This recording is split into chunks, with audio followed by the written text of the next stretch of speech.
Okay, I'm going to try to do this calmly. I read a post on a Korean forum yesterday, and I have not been able to sit still since. What was done to this woman, it's not just one person being cruel. It's a whole system. Tell me what you would have done, because I genuinely do not know. The first thing I remember is a ceiling. Pale green acoustic tiles, the kind every Korean hospital uses. I knew it was a hospital. I did not know whose. Outside the door, a woman in a green smock was running a vacuum down the corridor. I listened to the wheels. They squeaked at a regular interval, like a clock that had decided what time was. I tried to remember what day it was. I could not. I tried to remember my name. I could not. I tried to remember the face of a person who loved me. The screen behind my eyes was clean. A nurse came in. She had the careful voice nurses use when they don't know what version of the patient is in the bed. "You're awake?" she said. "Good, good. Don't try to sit up yet." She brought a small mirror to my face. I looked at the woman in it. She had a scratch along her jaw and a bandage on her temple. Her eyes were open. I waited for her to mean something to me. She did not. "Park Soohyun," the nurse said softly, reading from a clipboard. "That is your name." She said it the way you'd say a foreign word to someone who needed to remember it. I said it back. "Park Soohyun. Park Soohyun." The doctor came in an hour later, or what I thought was an hour. He had the tired patience of a man who had explained difficult things to too many strangers that week. He pulled up a chair. He did not pull it close. "You had a motorcycle accident," he said. 3 days ago. Heavy rain, concussion, skull fracture, hairline only. The memory loss is consistent with the trauma." He paused before the next sentence. He had clearly practiced the pause. "We also found some other injuries," he said. "Older than the crash, by a few hours maybe. We have to report them." Do you understand what I am saying? I did not. The words arrived at the door of my mind and could not find anyone to receive them. The doctor waited a long time for an answer that did not come. Then he said, "A police detective is going to want to speak to you. When you are ready, it does not have to be today." After he left, I lay there for a long time without moving. I tried to find an emotion to attach to what he had told me. The emotion would not come. There was only a low, even hum behind my eyes, like a refrigerator in another room. A nurse came in and changed an IV bag. She smiled at me with the careful brightness of someone who had read the chart at the foot of the bed. I smiled back, with what I assumed was the right amount. When she left, I looked at the bedside table. There was a small clear plastic bag, the kind hospitals use for what you arrive with. Inside, a phone, scratched, a wallet, leather, dark, a house key on a yellow rubber tag. I reached for the bag and the IV pulled at my wrist. I pulled gently against it until I had the bag in my lap. The plastic crinkled. The phone screen was dark. I touched the side button. It did not turn on. I opened the wallet instead. ID card. Park Soohyun, born July of 1999. From Daegu. Address in Yeongdongpo. A bank card, a T-Money card, 2001 in cash. A folded receipt from a convenience store. I read the receipt 3 times. I could not remember buying anything on it. I lay back and looked at the ceiling again, the water stain. I thought, somewhere there is an apartment with my key in the door. There is a refrigerator with something rotting inside. There is perhaps a person waiting to hear from me. I had no idea who. 2 days later, they let me sit up. 3 days later, they let me walk to the bathroom on my own. 4 days later, a detective came. Her name was Detective Park Ji-eun. She did not look like a television detective. She wore a dark navy blazer that had been ironed, but not recently. She sat in the same chair the doctor had used and pulled it closer than he had. "Hello, Soohyun-si," she said. The honorific was respectful but neutral. Not the warm familial one that nurses had been using, the professional one, the one that meant, "We have something formal to do here." "I'm sorry we have to do this now," she said. "I can come back. I have come back before for other people. There is no rush." There was, in fact, a rush. We both knew it. She was generous enough to not mention it. I told her I would try. I told her I did not remember anything from the day of the crash. I did not remember the days before either. I did not remember the year I had lived in Seoul. I said all this the way you might describe weather. The detective wrote nothing for a long time. She watched my face. Then she wrote one short line. Then she put the pen down. Then she said, "There are some things you should know about what happened before the crash." She told me, in the carefully chosen language detectives use, what the doctor had told me, but with more words. There were injuries. The injuries were not from the crash.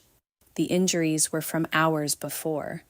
She did not name what the injuries were. She did not need to. I waited for the news to land inside me. It did not land. It hovered, like a leaf that wanted to fall onto water, but the water was made of something else. "I am telling you now," Detective Park said, "because the hospital is required to tell you. And because if you would like to file a report, I am the person who would help you. But I want you to know I will not ask you anything today that you cannot answer." I asked her very quietly, "What kind of report?"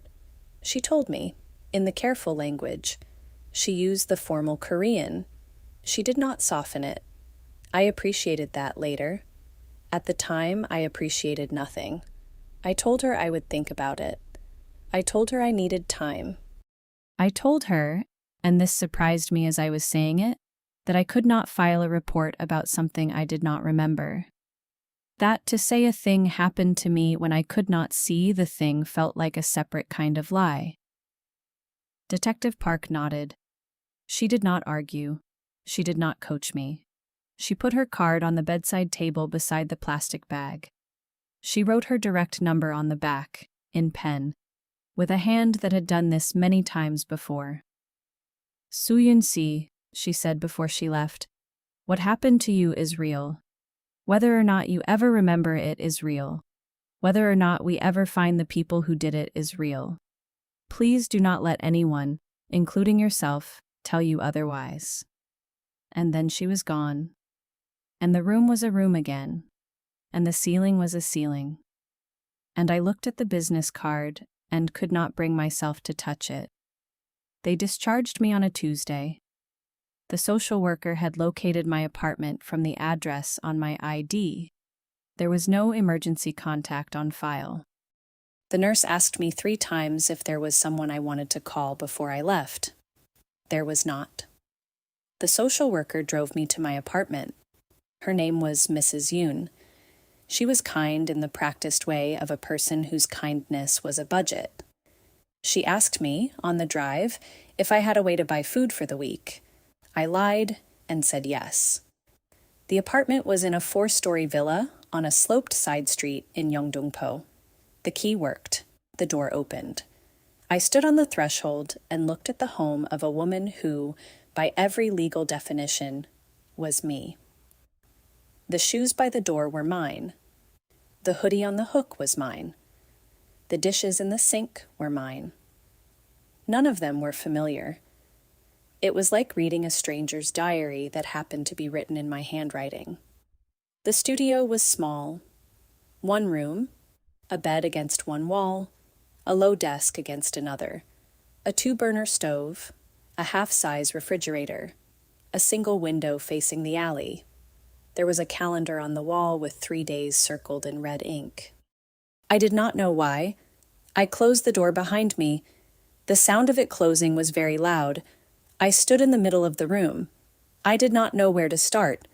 So I started with what people start with. I made tea. The tea I made was barley tea, from a box on the counter. The first sip told me my mouth knew this. My body knew this. The taste of being a person from Daegu who had grown up with a mother who kept a 5-liter bottle of barley tea in the refrigerator at all times. I cried then, not because I had remembered my mother, because I had remembered her drinks. The body remembered what the mind had lost.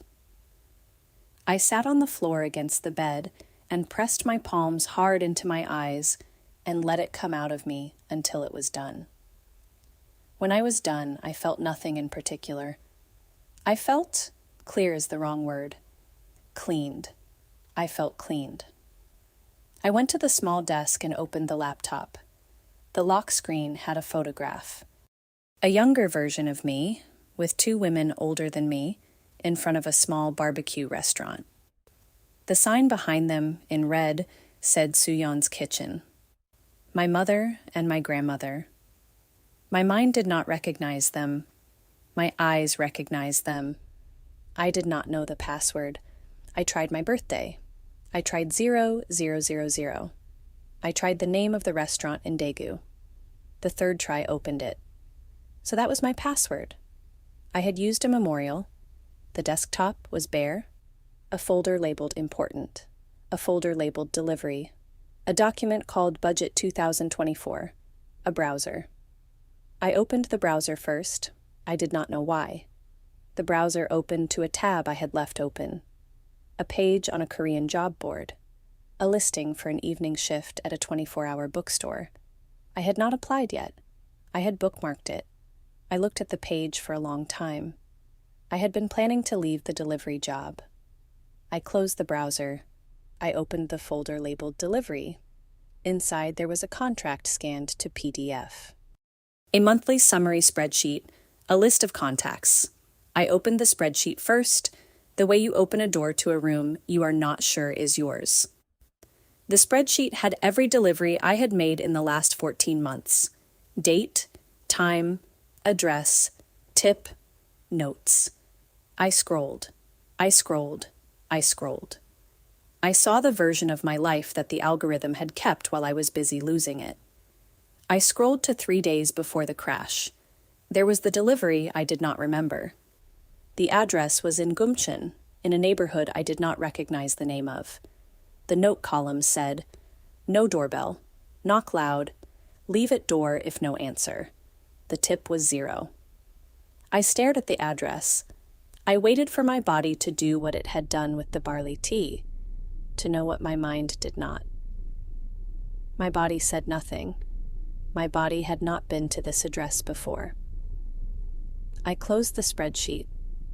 The phone the hospital had returned to me did not turn on. The charger sat next to the bed. I plugged the phone in and waited. The screen took a long time to come alive. When it did, there were 46 missed messages. 32 were from a contact saved as Min Sayam, dispatch. Min Sayam, dispatcher Min. The other 14 were customer messages from the delivery app, polite and impatient and confused. I read Min's messages first, in order. The early messages were professional. Soohyun, where are you? Then concerned. Soohyun, please answer. Then worried. I am calling the hospitals. Then warm. I have found you. Please rest. We will sort everything when you wake. The most recent message was from this morning. It said, Soohyuna, the hospital told me you were going home today. I am at the office until 9. Please come by when you can. I have your things. Take care of yourself first. I am here when you are ready. I read the message 4 times. I tried to put the warm sound of it together with the words she was saying. I have your things. What things? My helmet, my jacket, my bag. Things I had left at the office. Things from before. I almost replied right then. My thumbs hovered over the keyboard. Then I put the phone down. I did not know why. I did know why. I just did not have the language for it yet. I scrolled the customer messages instead. Most of them were nothing. Where is my food? Cancel my order. Hello? One was different, from the morning of the day of the crash, from an address I had delivered to in Geumcheon. Coming? I did not remember the address. I did not remember replying. I did not remember whether I had gone. My body did not remember either. I stared at the message until the screen went black on its own. I ate half a packet of instant ramyeon that night because I knew I should eat something. The taste did not seem to belong to a particular memory. The ramyeon tasted like ramyeon. That was a small mercy. I slept badly. I woke at 4. I lay on my back and looked at the ceiling and counted the small cracks in the paint until I knew them well enough to draw from memory. I thought, this is what people do who do not want to think. At 7 I got up. I made barley tea again. I put on the oversized gray hoodie. I put on the worn jeans. I put on the white sneakers. I had decided, sometime during the count of the cracks, that I was going to the office today. The office was a converted ground floor commercial unit in a 4-story building 20 minutes by subway. The window had the company's name on it in vinyl letters. The vinyl was peeling at the corners. I stood outside for a long time before I went in. When I opened the door, Auntie Min looked up from her computer and froze. Her face did something complicated. The first half-second was shock. The second half-second was relief. The third half-second was something else that I did not catch in time. "Soohyun, she said, with the warm familial that mothers use. She stood up so fast her chair rolled backwards. She came around the desk. She took my hands in hers. Her hands were warm. They were always warm. I would learn this about her. Sit, she said. She pulled out a chair for me. She poured me a cup of barley tea from a 5-liter bottle in the office refrigerator. It was the same tea I had been making at home. I drank it. I did not say so. "How is your head?" she asked. "How are you eating? Did you sleep? You look so thin. You were always thin, but now you are too thin. We will fix that. I have soup at home. I will bring it tomorrow. I will not take no for an answer." I let her speak. I watched her face. I tried to feel what someone would feel toward a person who had checked the hospitals for them. The feeling did not come. The feeling that came was different. The feeling that came was an awareness of being watched. "I have your things," she said. "Your helmet, your jacket, your bag. The hospital didn't bring everything. The police kept some of it. The motorbike is at the impound. We will deal with that later. First, are you eating? Tell me you are eating." The helmet was on top of the jacket. There was something small attached to its left side. Black. Square. Familiar in a way that the rest of the apartment had not been. I went very still. My body knew what it was. "Mina Juma Nim," I said carefully. "What is that on the helmet?" Min smiled. "A little camera. You wore it for the delivery routes. You said the streets weren't safe at night. You said it was for proof. You were always careful, Soohyun. You were always so careful." I asked, very calmly, if the police had looked at the camera. Min said yes. Min said the camera had been damaged in the crash. Min said the police had told her it didn't record. Min said all this without checking her phone. Min said all this from memory. A long beat passed. Outside, a delivery scooter went by with the broken muffler that all old delivery scooters in Seoul share. "I noticed it the way you notice a clock you have just become aware of." I said, "May I have my things now, please?" Min insisted on driving me home. I said the subway was fine. Min said she would not hear of it. I let her drive me. I sat in the passenger seat with the helmet in my lap and felt the small camera press against my hip through the foam. She walked me to my door. She held my hands again at the threshold. She told me to rest. She told me to call her in the morning. She told me I was like a daughter to her. I thanked her. I closed the door. I locked it. I leaned against it for a long time. When I finally moved, I went to the desk and put the helmet down very carefully under the lamp. I peeled the camera off the side. I turned it over in my hands. I looked for the small slot for the SD card. The slot was empty. I sat at the desk and looked at the empty slot for a long time. I thought, the police took it. I thought, Min took it. I thought, it was never there. I thought, I took it out myself before something happened. I had no way to know which thought was true. I opened the laptop again. I logged into the cloud account that was linked to the camera. The password was, again, the name of my mother's restaurant. The cloud showed me a folder of backed up footage. The most recent file was time-stamped the day of the crash. I did not click it. I sat there with my finger on the trackpad. I thought, I do not know what I will see. I thought, I am alone. I thought, I should not watch this alone. I closed the laptop. The room went dark around me except for the desk lamp. I lay in the bed in the dark. I thought about the warm-handed dispatcher and the empty SD card slot. I thought about the customer message that said only coming. I thought about Detective Park's business card with her direct number on the back. The next morning, I felt sick before I sat up. The kind of sick that is not in the throat. The kind that sits low and asks to be considered. I made it to the bathroom. I lost the barley tea I had drunk the day before. I knelt on the cheap tile and waited for my body to be done. I sat back on my heels. I looked at the small bathroom ceiling. I looked at my hands. They were trembling, but not from fear. They were trembling from the body's strange chemistry. I knew. Some part of me, separate from memory, knew.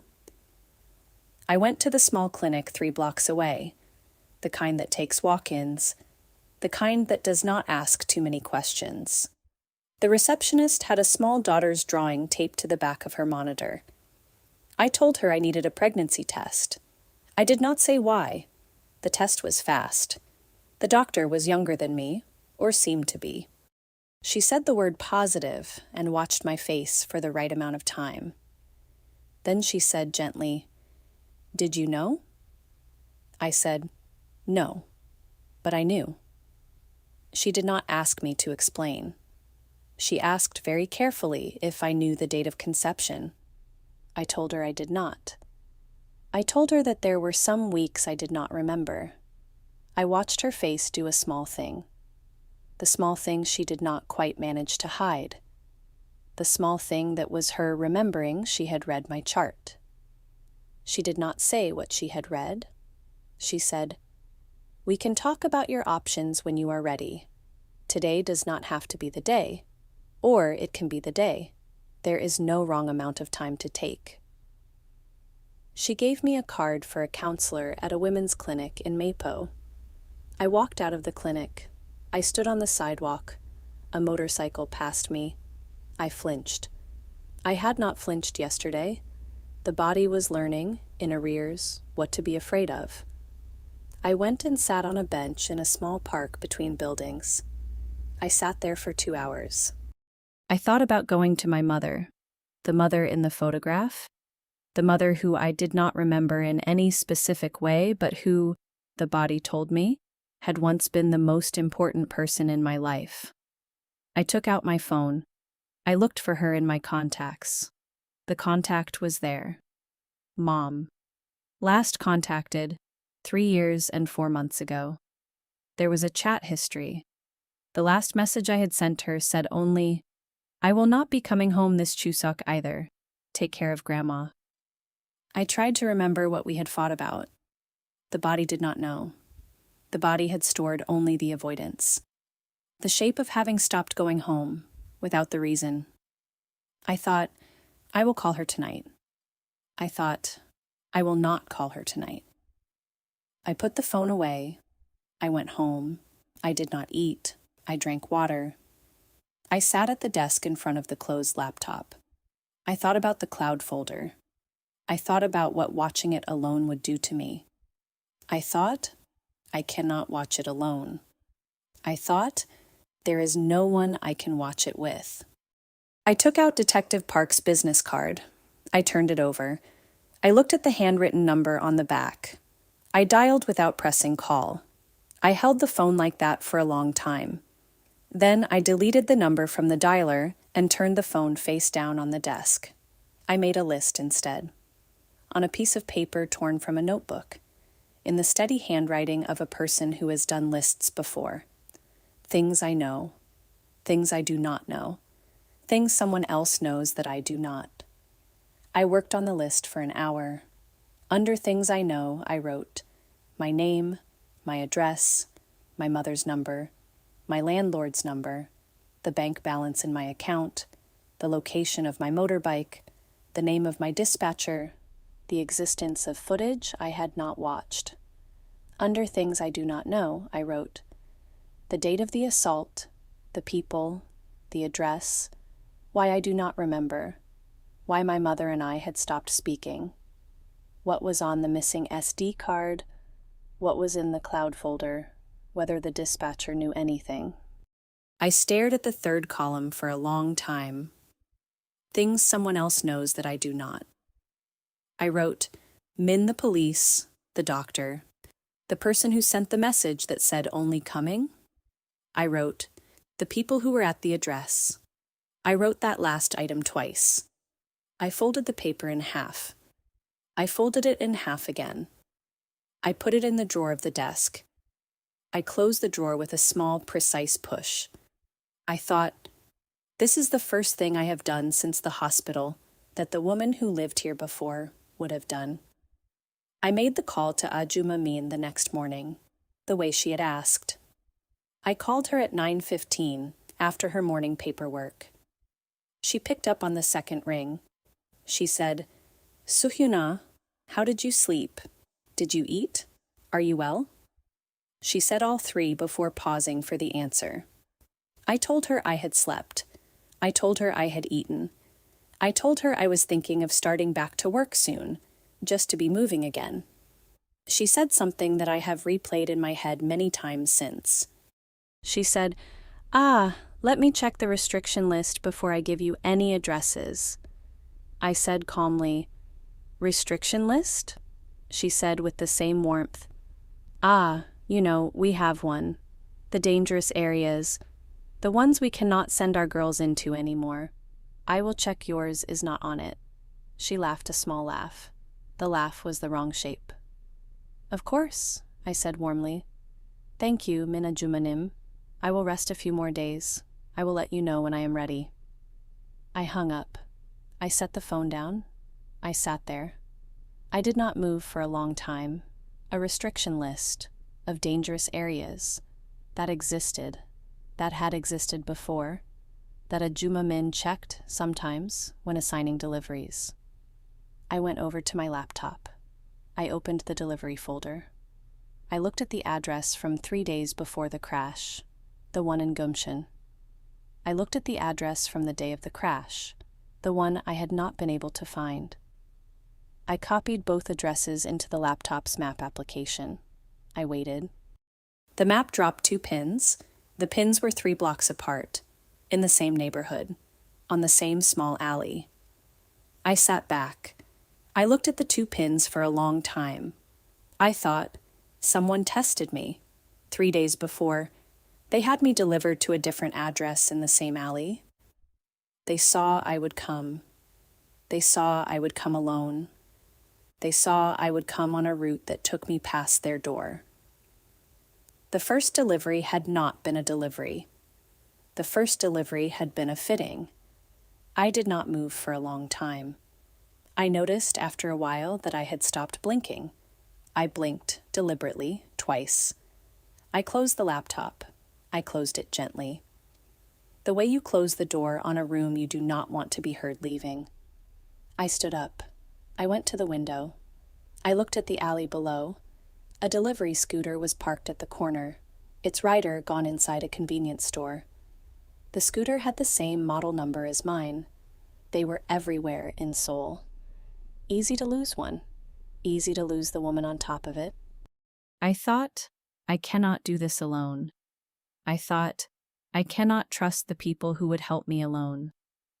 I thought very precisely, I need a witness who is not also a participant. I went and got Detective Park's card from the bedside table. I called from the apartment. I gave my name. The receptionist put me through after a long pause. Detective Park picked up on the second ring. She said, Soohyun Si. Just my name, just the honorific, the right amount of space around the word. Detective Nim, I said, something has come back to me, not a memory, a document. I think you should see it. There was a very small pause. Then she said evenly, I can be at the Yeongdongpo station in 40 minutes. I will text you the address. I took the laptop in a black canvas tote. I took the helmet with the empty camera mount still attached. I took the printed map with the 2 pins on it, folded into quarters. I took the list I had made from the drawer. I did not take the phone. I left the phone on the desk. The Yeongdongpo subway smelled of damp concrete and steamed rice from the small kimbap shop in the station. I sat in the priority seat by accident. An older woman tapped my shoulder. I stood up. I bowed. The bow was the right depth. The body remembered manners that the mind did not. The police station was small. A neighborhood unit. 2 floors, blue letters on the front. A single uniformed officer at the door who nodded me in. Detective Park met me in the lobby. She did not shake my hand. She gestured me to a small room with a table and 2 chairs. The interview room had no decorations. A table, 2 chairs, a small camera in the upper corner that was not on. Detective Park sat across from me.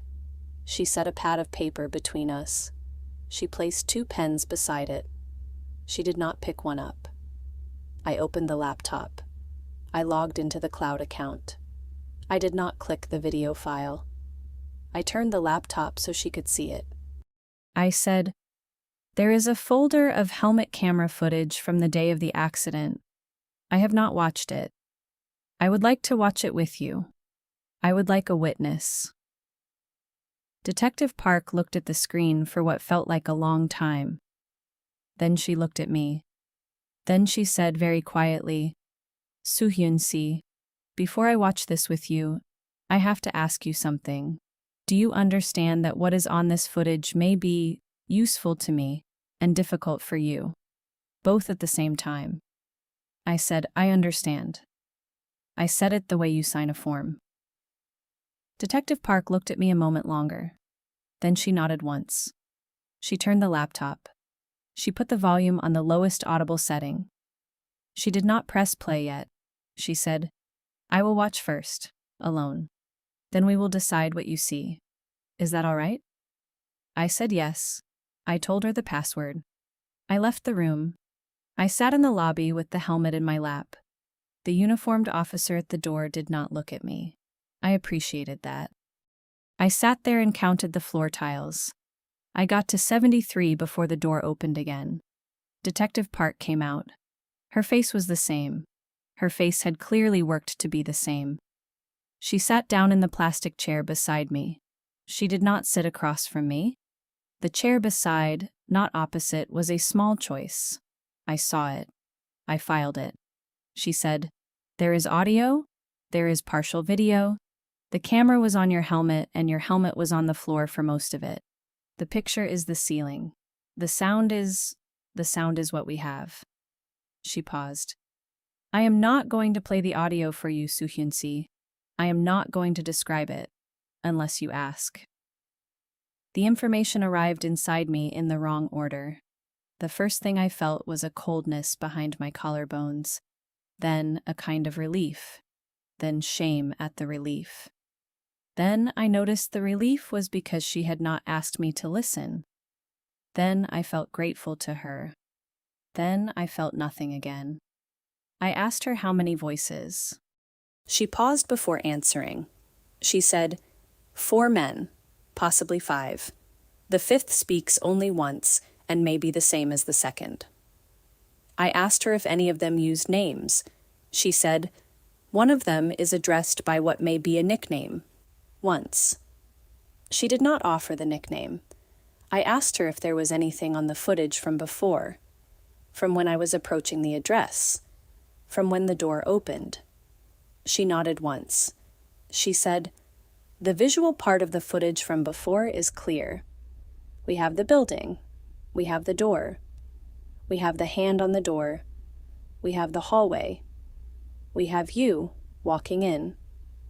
I said, then you have their faces.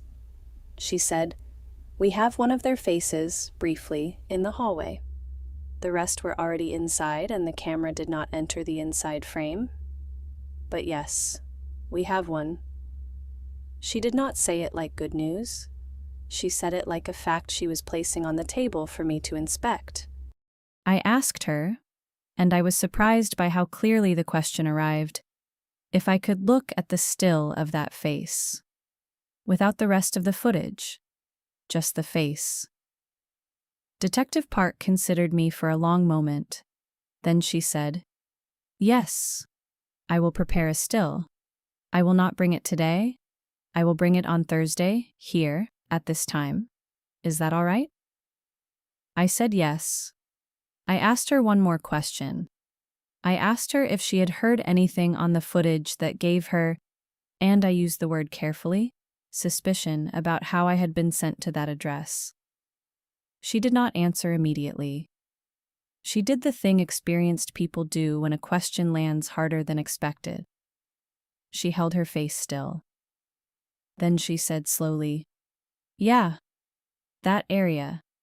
We have had calls from that area before, from your platform and from others. None of them turned into a case. There is a pattern that is not a pattern, if you understand me. I have not been able to do anything about it. She let it sit. Then, until now perhaps. I felt, and this part I did not expect, a clean, focused gratitude. Not warmth, not relief. Gratitude the way you feel toward a person who tells you the truth about a thing they did not have to tell you the truth about. I said quietly, thank you, Detective Nim. I needed to know that someone had heard before. Detective Park nodded. She did not say you are welcome. She said, Soohyun si, I would like, with your permission, to keep the laptop overnight. The technical team will pull a clean copy of the cloud folder. We will document the chain of custody. You will sign a form. Yes? I said yes. One more thing, she said. Has anyone from your company, anyone, asked you about footage, about the camera, about what was on it? I thought of Min's warm hands. I thought of the way she had said the police told me it didn't record without checking. I said, yes, the dispatcher. Min Ajumanim. Detective Park's pen, which had been resting on the closed notepad, was suddenly in her hand. She wrote the name, she wrote the title, she wrote the company. She did not look up. She said, tell me how she asked. The exact words, if you can. I told her. The warm hands, the chair pulled out, the barley tea, the careful sentence about the police telling her the camera did not record, the fact that she had said this from memory, without checking. Detective Park wrote it all. When I was done, she underlined one phrase twice. Soohyun si, she said. I am going to ask you something carefully. Are you safe in your home tonight?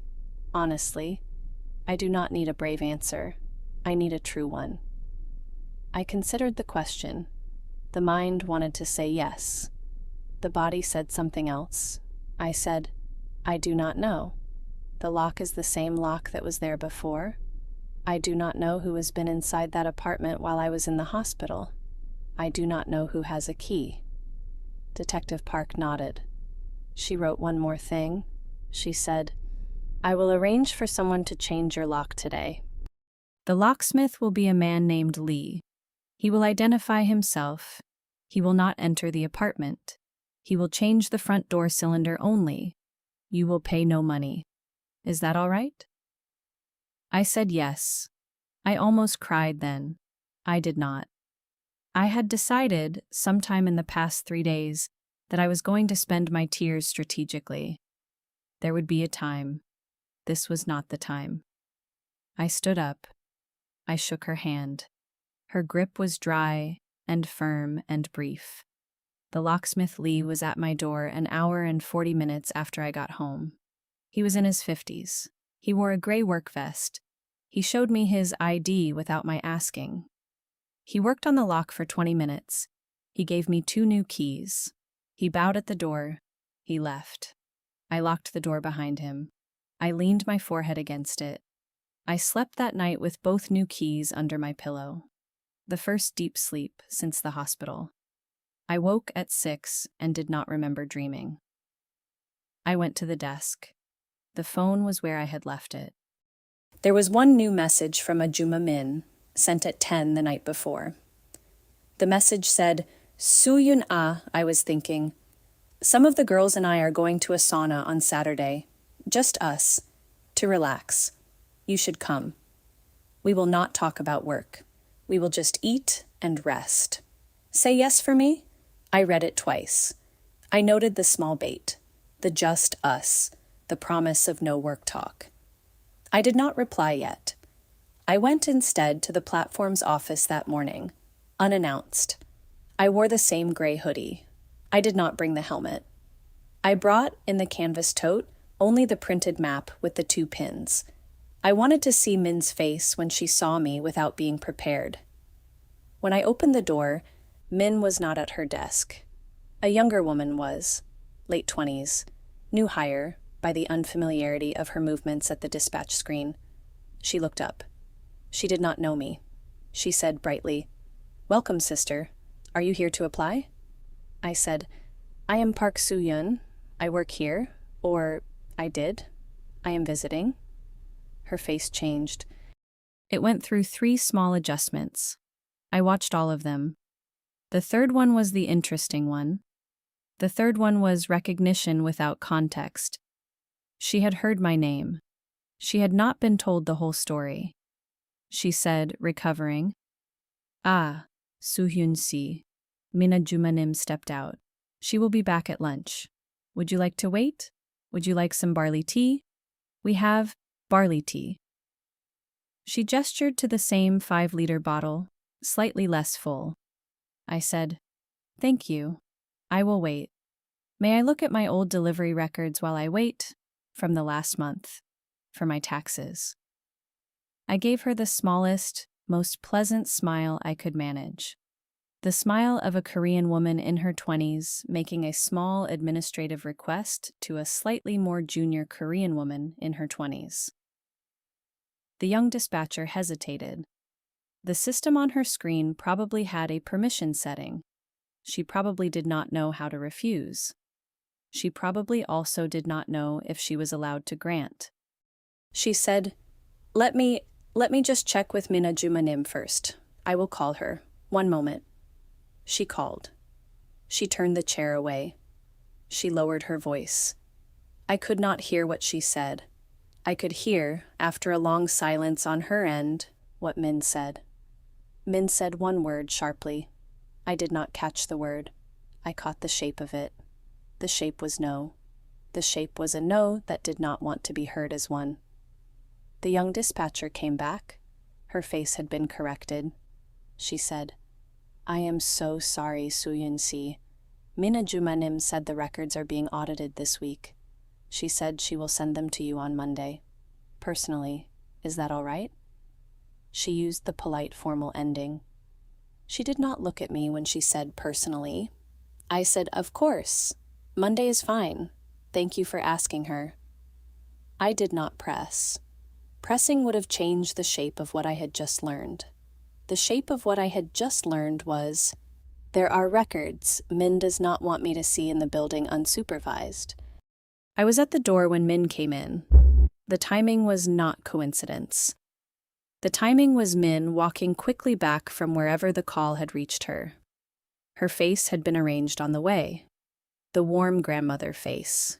She said, "Soohyun, you should have called. I would have brought lunch." I let her press me back into a chair. I let her pour the barley tea. I let her ask after my head, my appetite, my sleep, my color. The young dispatcher had returned by then to her screen, pretending not to listen, listening intently. I noticed. Min said, "I heard you wanted to see your records." She said it warmly. She said it as if she had decided on the walk over that the way to handle this was to bring it up first. "For your taxes," Yoonji said. "Soohyun, you do not file your own taxes for delivery work. The company handles it. There is nothing for you to do." I said, "Ah, really? I am sorry. I did not remember. I thought I had filed mine separately before." My head is still not quite there. I tapped my own temple, the side with the small fading scar. I gave her a small, embarrassed laugh. The laugh was a gift. The laugh said, "I am still too damaged to be a threat to you." Min's whole body softened. I watched it happen. The shoulders dropped 0.5 centimeter. The hand on the cup relaxed its grip. The smile arrived fully, finally, the way it had not on the previous visit. She said, "Oh, Soohyun, of course. Do not worry. Auntie will take care of all that for you." I stayed for 40 more minutes. I drank a second cup of barley tea. I let Min tell me a story about her grandson, who was 7, and his obsession with a particular Korean cartoon character. I laughed in the correct places. I asked the correct follow-up questions. I performed convalescence. When I finally left, Min walked me to the door.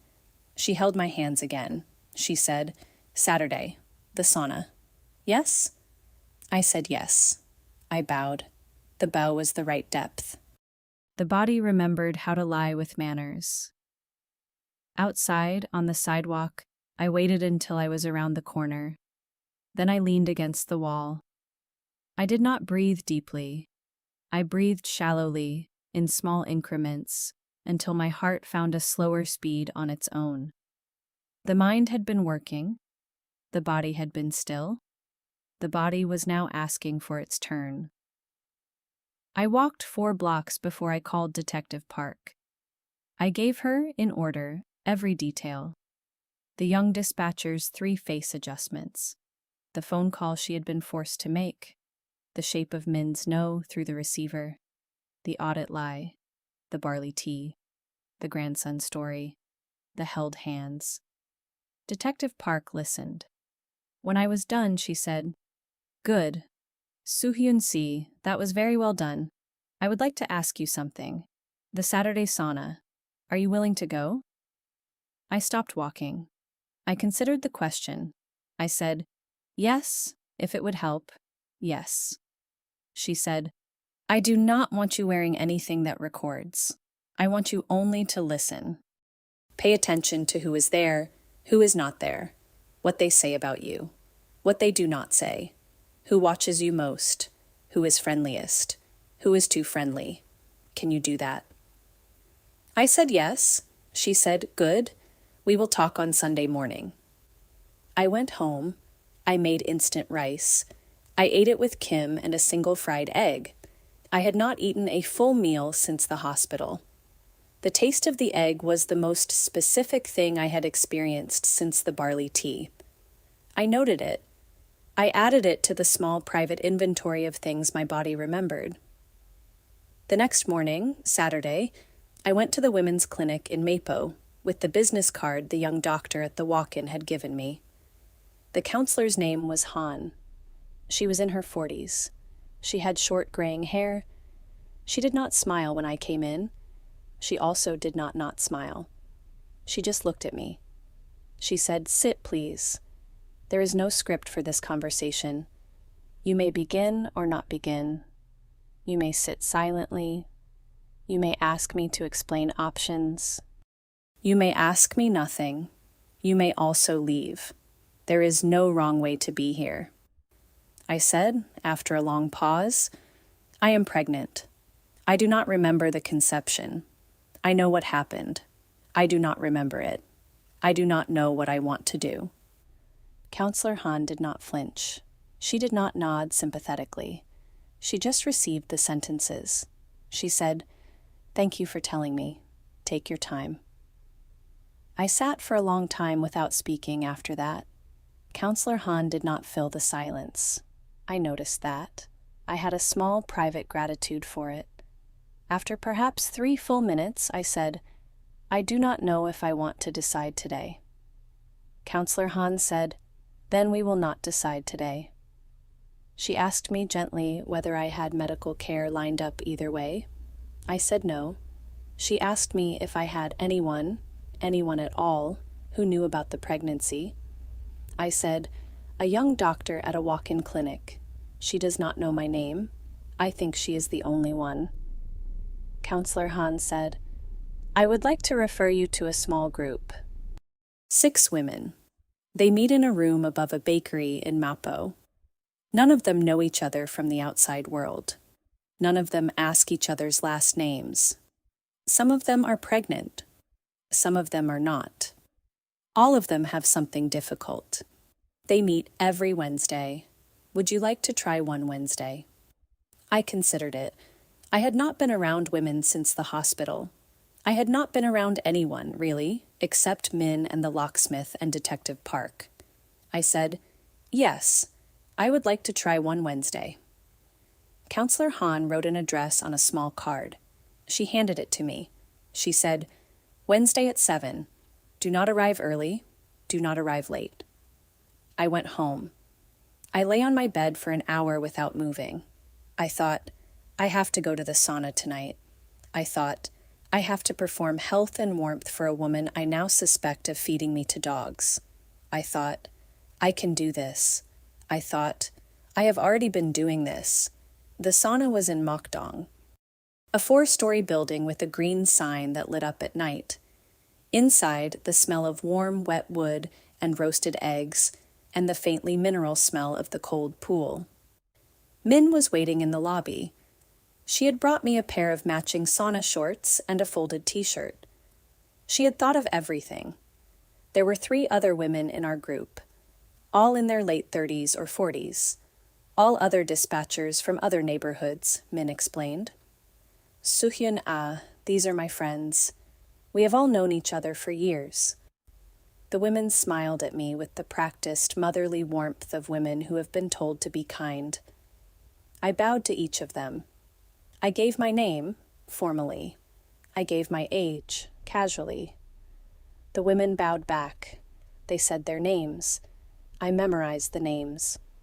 I noticed that 2 of them, when asked which neighborhood they dispatched from, gave the answer half a beat too quickly, like a sentence they had rehearsed in the car. We ate together in the food court. Boiled eggs, sikye in paper cups, roasted sweet potato. The women asked me about my mother. They asked me about Daegu. They asked me whether I had a boyfriend. They asked me whether I was thinking of going home. The questions arrived in a sequence that had a shape. I gave them the answers I had decided to give on the subway over. I had not been home in 3 years. I was estranged from my mother. I had no boyfriend. I had been thinking about going back to school. I was thinking about Daegu. I said the word Daegu the way you say a place you are considering as a refuge. I watched the women's faces. I watched Min's face. Min's face did one specific thing when I said the word Daegu. It softened with relief. The softening was small. It was unmistakable. Min wanted me to go home to Daegu. Min wanted me to be a person who had left Seoul. I filed it. I added one more entry to the private inventory. Min wants me to leave Seoul. I did not draw a conclusion. I noted the data. I drank my siki. I asked one of the women, the one in the green hairband, about her own daughter. The woman lit up. The conversation moved away from me. I let it move. We went into the hot, egg-shaped sauna room together at 10. The room was small. The four walls were lined with smooth, dark stones, warm to the touch. Min sat next to me. The other women sat across. Min, in the heat, talked more than she had all evening. The heat loosens the tongue. The heat was on my side now, not hers. She talked about her own granddaughter who, she explained, was very different from her grandson. She talked about how, when her son had been small, she had worked 3 jobs. She talked about how it had been so different for women then. She talked about how she had always wanted to protect the girls who worked for her. Always, she said. Always. I asked her, very gently, heat-loosened, casual, how she handled it when an address came in that did not feel right. Whether dispatchers shared notes between platforms. Whether there was, anything like an internal system. The question arrived in her ear as warmth, as friend curiosity, as a daughter wanting to learn from her elder. Min's whole body did something I will remember for the rest of my life. The relaxed sauna self disappeared, just for a half second. The face went still. The hands, which had been moving easily, went very flat against her knees. Then the warmth returned. The hands moved again. The whole rebuilding took perhaps 3/4 of a second. She said, with full warmth restored, "Oh, Soohyuna, every neighborhood has its difficult addresses. We just learn. We try to be careful. We try to send the boys to certain places instead of the girls. We do what we can. You should not worry about that anymore. You are not going back, are you? Are you?" I said, "I don't know. I think I might not. I think I might go home to Daegu. I do not know how to be in Seoul anymore." I let my voice catch on the last sentence. I let one small, visible thing happen on my face.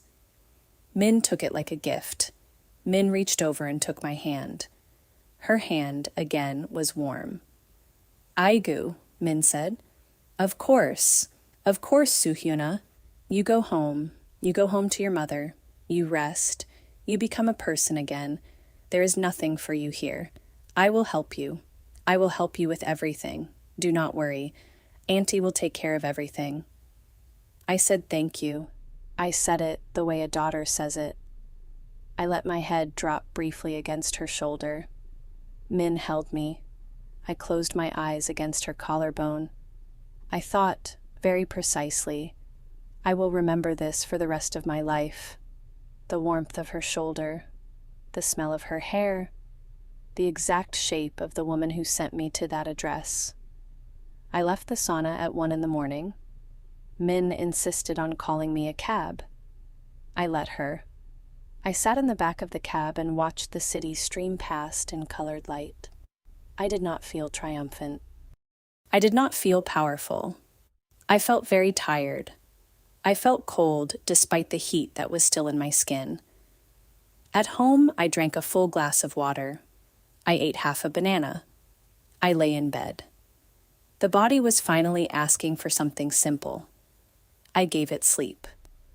The last thing I thought before sleeping was, Min wants me to leave Seoul. Min has wanted that since before I woke up.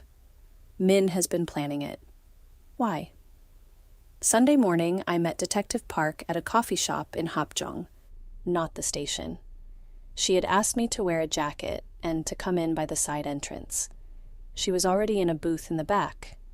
She was in plain clothes, a black sweater, no blazer. She had 2 coffees ready. She had not added milk to mine. She had remembered. I gave her the full report, every name, every face adjustment, Min's flat hands, the word Daegu, and the relief on Min's face, the held hand at the end, the cab. Detective Park listened with her notebook closed. When I was done, she said, "Soohyun si." You are very, very good at this. I am sorry that you are. I did not know what to do with that sentence. I sat with it for a moment. I said, "Thank you, Detective Nim." I said it the way you accept a difficult gift. She nodded. She opened a small folder. She slid a single piece of paper across the table. She did not turn it face up. She left that to me. I turned the paper over. It was a still from the helmet camera. A young man's face, mid-20s, standing in a hallway, looking past the camera. He had an unmemorable face. He had narrow eyes. He had a small mole below his left ear. His mouth was slightly open in mid-speech. I waited for my body to know him. My body did not know him. The mind did not know him. There was, in the center of my chest, a small, odd warmth, the way a familiar word arrives in a language you have forgotten. But no recognition I could attach to it. I shook my head. I said, "I do not know him. I am sorry." Detective Park said, "Do not apologize." It is what it is. We have his face. That is enormous. We will work the channels we have to work. We will not move quickly because moving quickly will give them notice. Do you understand? We are running this slowly on purpose. I nodded. I said, "Detective Nim, there is something else." From the sauna. I told her about the slip, the half-second of the flat hands when I had asked about an internal system. I told her how Min had said we send the boys to certain places instead of the girls. I told her that this told me there were places, that there was a list, that Min knew which list. Detective Park was very still for a moment. Then she said, "Soohyun si, if we can document that list, that an internal restriction list existed, and that Min knew of it, and that she sent you anyway, that is no longer one assault case. That is a corporate negligence case. That is the platform itself. Do you understand what that means?" I said, "I think I do." She said, "I want to be honest with you. The criminal case for what was done to you, without your testimony, with no memory, is difficult, possibly impossible. The corporate negligence case for what your dispatcher did to you, that we can possibly build. That is a different ladder. Do you want to climb it?" I sat with the question for a long time. I thought about the men whose faces I could not see. I thought about justice for them. I thought about how that justice was, for now, impossible. I thought about Min. I thought about Min as a system. I thought about the next Soohyun, who Min would warm hand her way past, into the same alley. I said, "Yes, I want to climb that one. I want to climb that one first." Detective Park nodded once. She did not smile. She did not need to. She said, "Then I am going to introduce you to a journalist. Her name is Geumcheon. She has been working on the platform companies for 2 years. She has more than we do. She needs less than we do." You may not like her. You will trust her. Yes? I said yes. Detective Park took out her phone. She sent a single message. The reply came in 20 seconds. She showed me the screen. The message said only, "Tuesday afternoon, the same place, 3 o'clock. Detective Park said, "She will know you by your hoodie. Wear this one. Do not say my name when you arrive. She will say yours." I walked home from the cafe. I took the long way. I went through a small market street, and I bought a single white peach from an ajuma at a corner cart. The peach was the size of my fist. The ajuma chose it for me without asking. She said, "This is the one. Eat it tonight." I said thank you. I bowed. I walked. I ate the peach that night, sitting on the edge of my small bed with a paper towel under my chin. The juice ran down my wrist, and I licked it off. The taste was very clear. The body filed it. The body had been filing many things in the last week. The body was beginning to feel like a room that had been straightened. I slept easily. I did not dream. In the morning, I went to a stationer's and bought a small notebook with a soft black cover. I started a real inventory. not the list from the desk drawer, a working file. I labeled the first page with one word, in Korean. The word was evidence. Monday afternoon, Min sent me the spreadsheet she had promised by Kakao Talk, a PDF. I opened it on the laptop, which Detective Park had returned to me that morning by courier, with a small white sticker on the back that said only clean copy made. I scrolled the spreadsheet slowly. I knew, before I found it, that something would be missing. I compared Min's version to my own private copy of the delivery folder. 3 rows were missing from Min's. The delivery from 3 days before the crash. The delivery from the day of the crash. And one more, from 6 weeks earlier, that I had not noticed before. An address in Geumcheon. Same alley. I had been there before. Twice. I sat back. I had been to the same alley 3 times. The first time, 6 weeks before. I did not remember that delivery either. I did not remember any of them. But the spreadsheet remembered. The spreadsheet knew that Min had been sending me to the same alley in escalation for 6 weeks. I picked up the small black notebook. I opened it to the page marked evidence. I wrote, in firm, steady Korean, Geumcheon address, 3 deliveries, 6 weeks. Min knew. Min removed 2 rows from the official record. Min sent me there 3 times. I underlined the last sentence. I closed the book. I put it in the desk drawer with the folded paper from before. Tuesday afternoon, 3 o'clock, the cafe in Hapjeong. I wore the gray hoodie as instructed. I sat at the counter with a small coffee. A woman in a structured dark wool coat came in. Sharp dark bob, black turtleneck, small silver earrings. She looked at me. She walked past me. She sat in the corner booth Detective Park had used. She did not signal me. She set down a small recording phone on the booth table. She set down a small notebook. She set down a single tall glass of water. Then she looked up. Her eyes found mine. She nodded once. The nod was the invitation. I took my coffee. I walked over. I sat down across from her. She said, Park Soohyun. Just my name. Then, I am Jung Ji-young.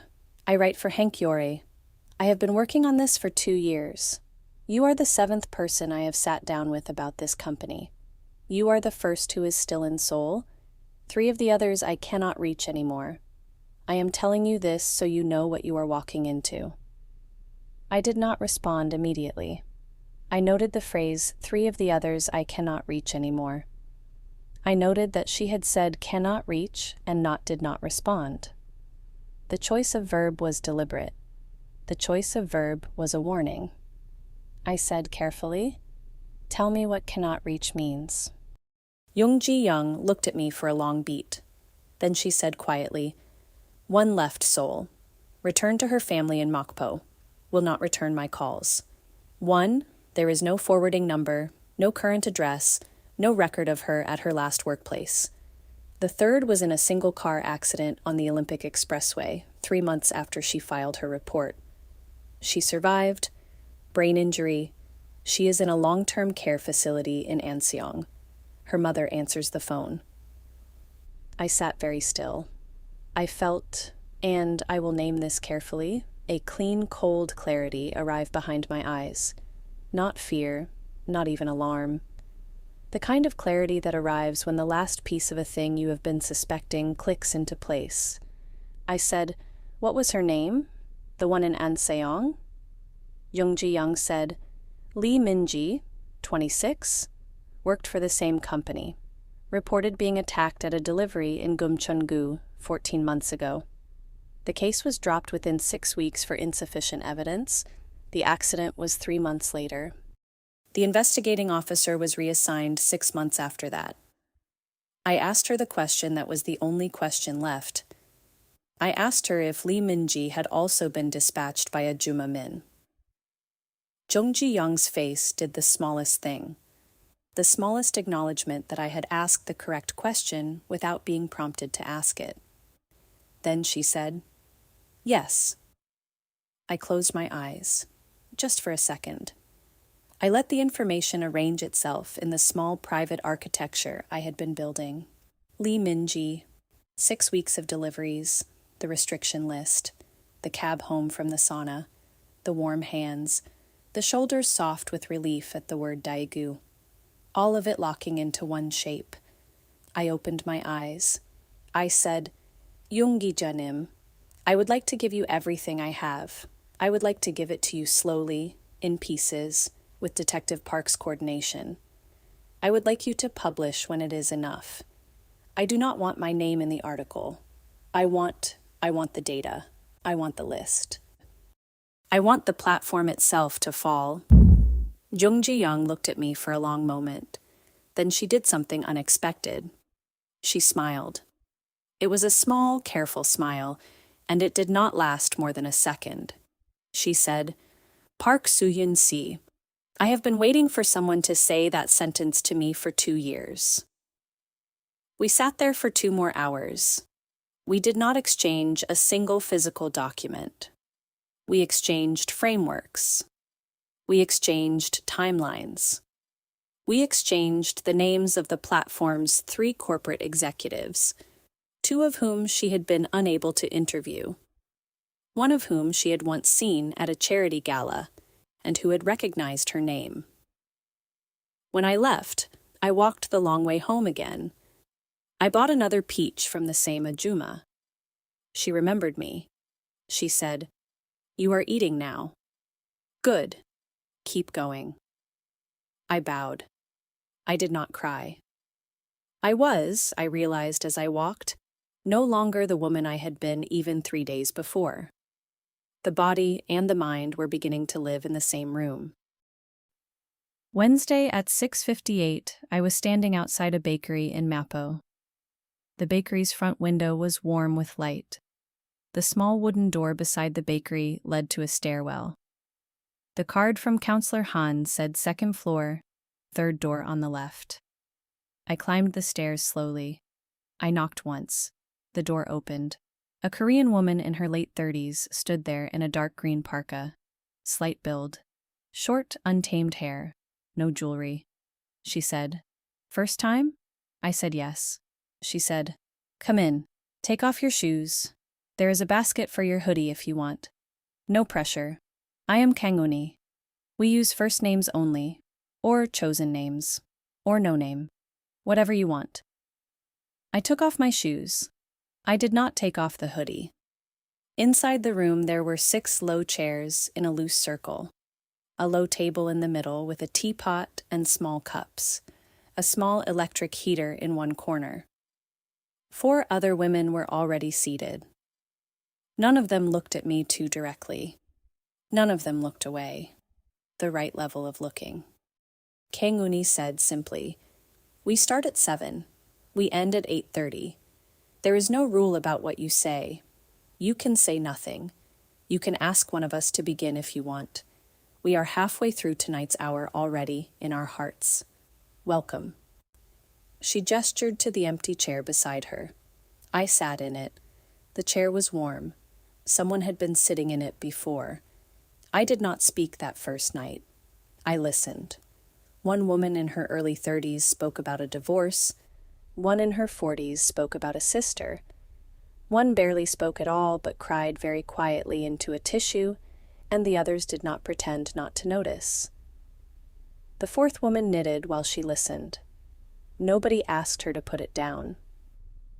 When my turn came around, by the unspoken movement of the group, I said, I am Soohyun. I am 24. I am here because I do not yet know what I want to do about a thing that happened to me. I am here to learn how to be in a room with women again. That was all I said. The women nodded. Kanguni said, Thank you, Soohyun. You are welcome here. At 8:30, the women stood. They stretched. 2 of them embraced briefly. Kanguni walked me to the door. She said quietly, Soohyun you do not have to come back. You can come back. If you come back, you can speak more or speak less. Whatever is here for you is here for you. Take care of yourself this week. Sleep when you can. I walked down the stairs slowly. I passed the bakery window. I stopped. I looked through the warm glass at the trays of soft, fresh bread inside. I had not wanted bread in, I did not know how long. I went in. I bought a single piece of milk bread. I ate it walking home. It tasted like a memory that had finally found its day. At home that night, I lay in bed and thought about Lee Min-ji. I thought about her in Anseong. I thought about her mother answering the phone. I thought about whether her mother had ever known what had happened in Geumcheon. I thought about whether knowing would have helped. I thought about whether I would ever meet her. I decided then that I would go to Anseong. Not to ask Lee Min-ji anything. She could not, by all accounts, answer. I would go to sit in her room. I would go to be a person in the room with her, even if she did not know I was there. Not to take anything from her, just to bring my presence. To not let her be the only woman this had happened to who was alone in a room.